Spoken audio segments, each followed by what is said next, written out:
Alright, so now we want to, let's make this little coin actually do something for us. Let's have it disappear or whatever.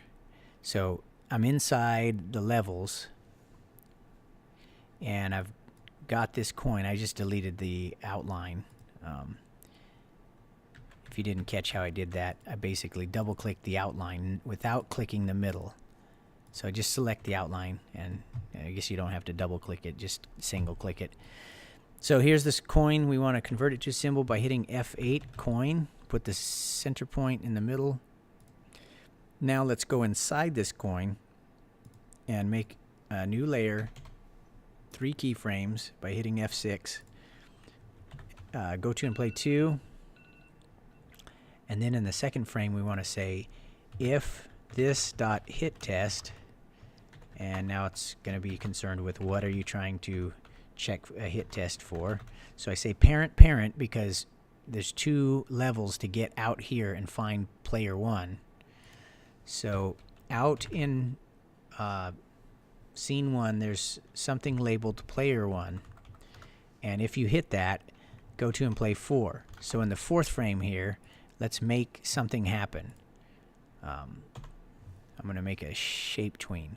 So I just hit F6 right here, go down here, shape, and then go out to about the 20th frame and hit F6 again, and let's select it, turn it black, hit Control Alt S, make it 200 times bigger, and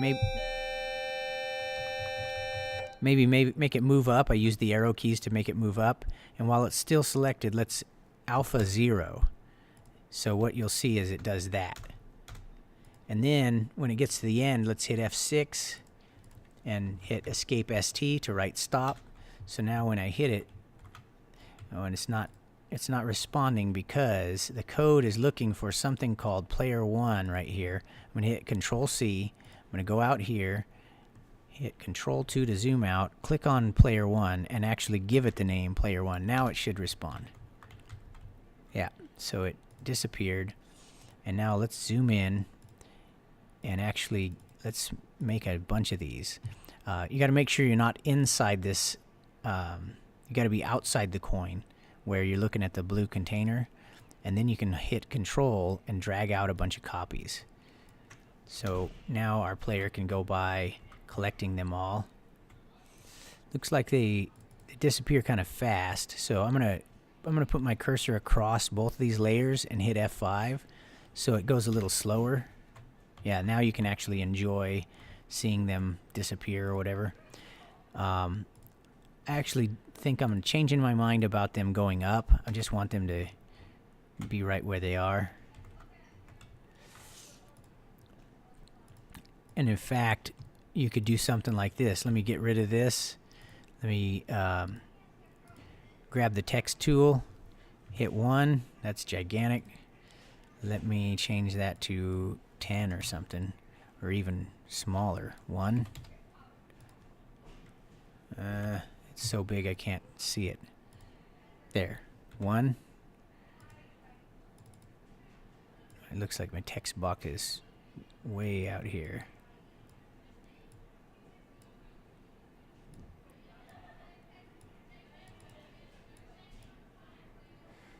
Let me get this out of the way. Okay, so that's too small. 5, maybe 10.